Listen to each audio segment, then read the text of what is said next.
بسم اللہ الرحمن الرحیم۔ یا اللہ، جو نعمتیں تو نے ہمیں عنایت فرمائی ہیں ان میں برکت عطا فرما، آمین۔ جب آپ کے جذبات اور احساسات کو منہ پر مار دیا جائے تو عزت نفس کا تقاضا ہے کہ ایسے لوگوں سے کنارہ کشی ہی بہتر ہے۔ ان لوگوں سے محتاط رہو جو باتوں میں مٹھاس اور دل میں زہر رکھتے ہیں۔ جو حالات میرے ہیں وہ ایک دن سدھر جائیں گے، مگر بہت سارے لوگ میرے دل سے اتر جائیں گے۔ معافی کے حقدار غلطی کرنے والے ہوتے ہیں، چالاکی کرنے والے نہیں۔ شخص بن کر نہیں، شخصیت بن کے رہو۔ شخص تو خاک ہو جاتے ہیں، شخصیت ہمیشہ زندہ رہتی ہے۔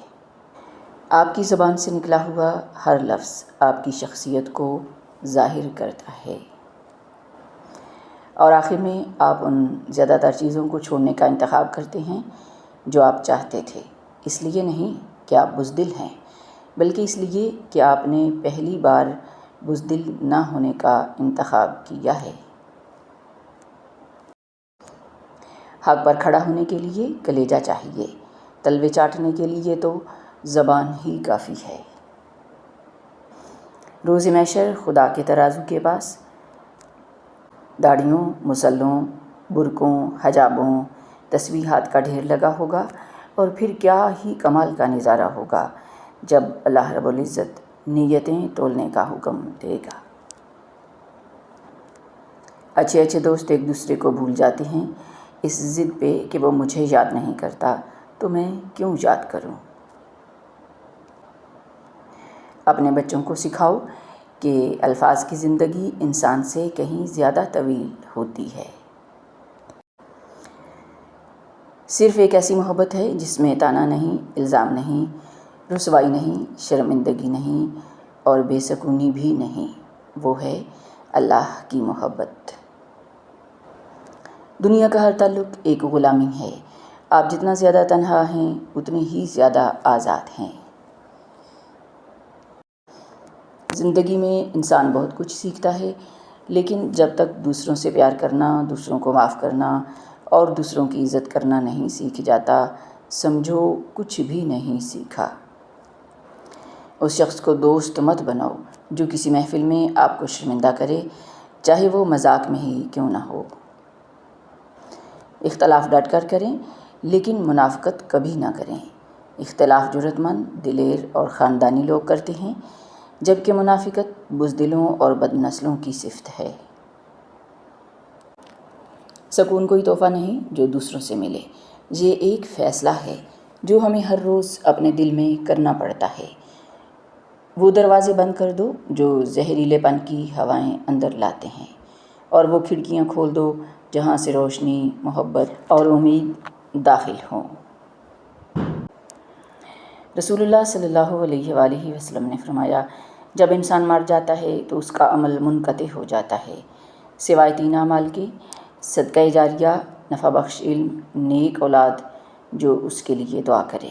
روایت کیا ہے صحیح مسلم نے۔ غلطیاں معاف کی جا سکتی ہیں، ذلت کے تماچے نہیں۔ زندگی یا تو ایک جرأت مندانہ مہم ہے یا کچھ بھی نہیں۔ شیطان کو باہر مت دیکھو بلکہ اپنے اندر تلاش کرو۔ شیطان کوئی ایسی غیر معمولی قوت نہیں جو تم پر باہر سے حملہ آور ہوتی ہے، بلکہ تمہارے اندر سے ابھرنے والی ایک معمولی سی آواز کا نام ہے۔ کچھ نیکیاں تو اپنے لیے کرو اور کچھ نیکیاں اس لیے کرو کہ آپ کی اولاد آپ کو نیک سمجھتے ہوئے نیکی کر لے۔ اللہ رب العزت کی نماز تو پڑھو ہی پڑھو، کبھی اولاد کی خاطر بھی کچھ نیکی کرو تاکہ اولاد کہے کہ نیکی کا راستہ اچھا ہے، یہ ابا حضور کرتے تھے۔ اس طرح اولاد سماج کے عذاب سے بچ جائے گی۔ واصف علی واصف۔ سب سے زیادہ تکلیف اور لمحات وہ ہوتے ہیں جب آپ اپنی سب سے قیمتی چیز کو بچانے میں خود کو بے بس محسوس کرتے ہیں۔ جن لمحوں میں ہم زمین پر گھسٹ رہے تھے وہی اصل بنیاد ہیں ہمارے عروج کی۔ عاجزی صرف خوبصورتی نہیں بلکہ وہ روح کی پاکیزگی ہے جو بلندیوں پر بھی ہمیں انسان بنائے رکھتی ہے۔ رسول اللہ صلی اللہ علیہ وآلہ وسلم نے ارشاد فرمایا، رحم کرنے والوں پر رحمان رحم فرماتا ہے، زمین والوں پر تم رحم کرو، آسمان والا تم پر رحم فرمائے گا انشاءاللہ۔ کچھ لوگ اوقات سے بڑی باتیں کرتے وقت یہ بھول جاتے ہیں کہ سامنے والا ان کے ماضی اور حال کا چشم دید گواہ ہے۔ دوسروں سے کبھی امید نہ رکھیں کہ وہ آپ کو آپ کی سوچ اور حالات کے دائرے میں رہ کر سمجھیں گے۔ لوگ صرف اپنے علم، عقل، شعور اور سب سے بڑھ کر اپنی ضرورت کے مطابق آپ کو سمجھتے ہیں۔ انسان، یا رب مجھ کو جو چاہیے وہ نہیں ملتا، رب جو مل رہا ہے تیرے لیے بہتر ہے، تم نہیں جانتے مگر میں خبر رکھتا ہوں۔ زندگی کچھ تو بھرم تو میرے احباب کا رکھ، سارے چہرے تو میرے سامنے عیاں نہ کر۔ سچ بولنا آسان نہیں، یہ ایک ایسا راستہ ہے جو اکثر تنہائی، قربانی اور صبر مانگتا ہے، لیکن یہی راستہ اصل عزت، ضمیر کی پاکیزگی اور اللہ کی رضا کا ذریعہ بنتا ہے۔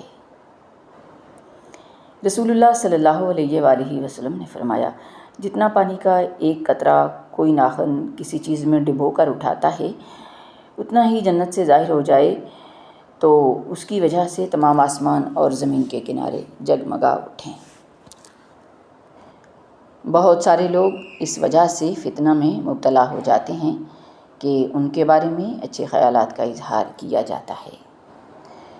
کہنے کا مطلب یہ ہے کہ لوگوں میں خود پسندی، جو کہ فخر اور تکبر کا باعث بنتی ہے، پیدا ہو جاتی ہے۔